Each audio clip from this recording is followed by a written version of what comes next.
Welcome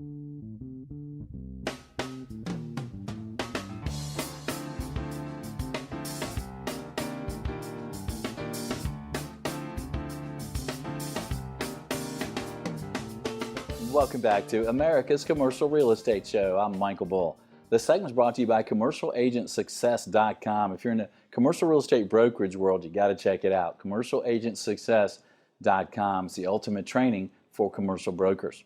Today we're talking about the hospitality world, hotels. The name of the show is Hotels 2020. Please welcome my next guest. It's Cole Spain. He's VP of the hospitality group at my firm, Bull Realty, headquartered in Atlanta. Cole, thanks for joining us. Thanks for having me, Michael.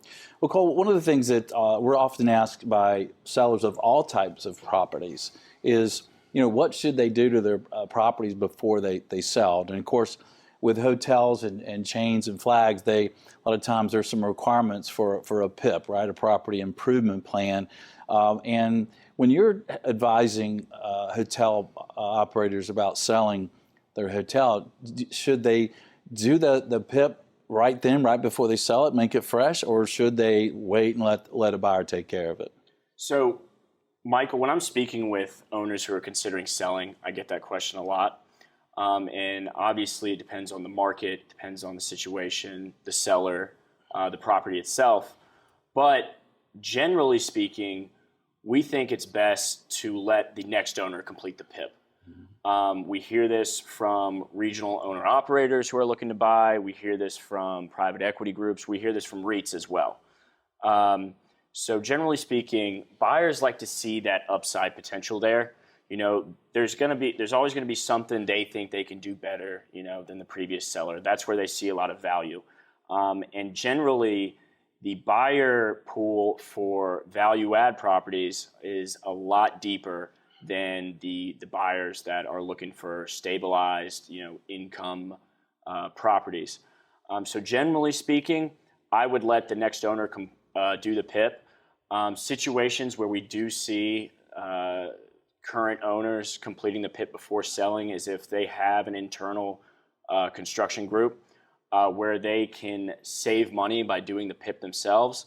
But then generally they want to wait 6 months to a year after completing it, get some proven income because their revenues, their occupancy is going to be hurt while doing that renovation. So again, depends on the situation. Yeah, well, that makes sense. So what are you seeing out there for values? And when you're talking to hotel owners who are thinking about selling, do they key in a lot on the cap rates that hotels are selling for? They do. And again, depending on the situation, with some of the smaller properties that we do deals with, a lot of times you'll use a room revenue multiplier. And then on larger deals, it's going to be a cap rate. So I would say that whichever metric you're using, at the end of the day, cap rates or room revenue multipliers are not a determinant of value. They're a derivative of value. And when I say that, what I mean is you really don't know what the cap rate is until after the transaction's already happened. And so our job is not as appraisers to slap a cap rate on there or room revenue multiplier and say, that's it, that's the value of the property. Our job is to get buyers competing and get buyers to stretch. Recently we took a property out to market, a Holiday Inn Express in Louisiana, and I had about 2,142 buyers for that specific property looking for IHG select service in that region of the country. And so we're reaching out to them through phone calls, emails, and direct mail and getting offers in. And basically, every buyer is different. Every buyer is going to see value in different ways. So a lot of times, it's just what the property's worth to them. And then we will figure out what the cap rate is after the transaction's complete. It's another argument, I think, for going out unpriced and letting the market determine what that cap rate's going to be. Yeah, and a large enough property, your buyers, they can underwrite it. They don't need you to tell them what they're going to pay, right? That's right. That's interesting. Well, how is the market today, Cole? We just heard Michael Belisario talk about the performance of the market, and it sounds like things are going pretty well. Maybe the growth slowed down a little bit, but his outlook was strong. He's mentioning that there's not been an overbuilding of hotels around the country, generally speaking, and construction costs are one of the things that kind of limited that. So is this a buyer's market, a seller's market? What do you see day to day? I think it's a little bit of both. The market's frothy right now. We're seeing some low cap rates on deals that generally wouldn't be as low. But there's still a lot of capital out there that needs to be placed.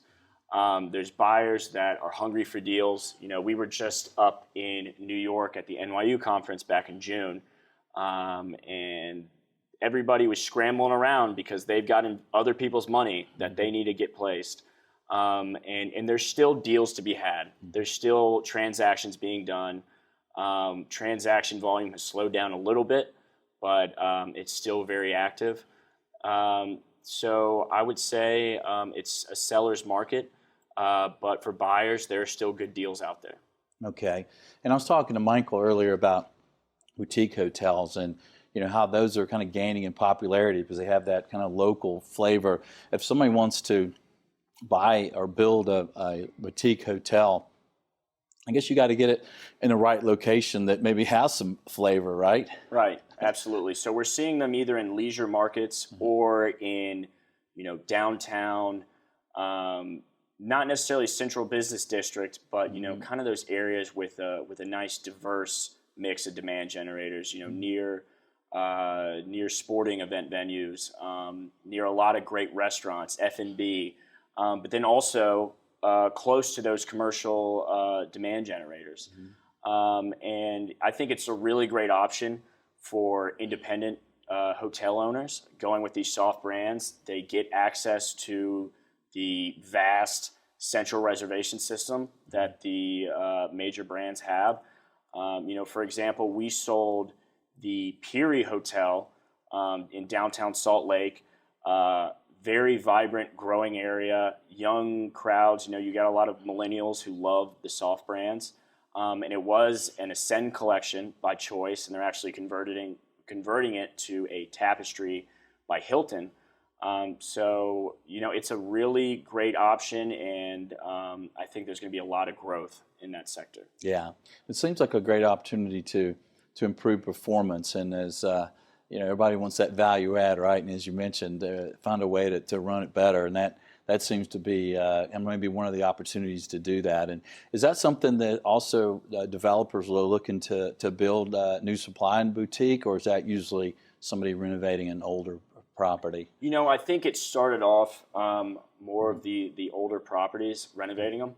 But now we're seeing, curios and autographs being built ground up, and that was the plan all along. I just think the demand is so strong there. And then also, if you have a market where, there's already in a loft by Marriott, or it's already got a lot of the name brands there, it's just another option for them. Yeah. Well, excellent. Well, that sounds good. Well, Cole, you obviously know a lot about hotels. Can you get me a good one where I can buy, where I can scuba dive every day? Actually, we're working on, I had a phone call earlier. So okay. You had a good one for me. Yeah. All right, Cole, thanks for joining us. I appreciate it. All right, and thank you for joining us around the country or around the world. And we appreciate your comments and connecting with us on Facebook, Twitter, LinkedIn. Thanks for sharing the show. Thanks for commenting. Thanks for joining us. Until next week, be sure that you always lead, learn, and laugh, and join us for America's Commercial Real Estate Show.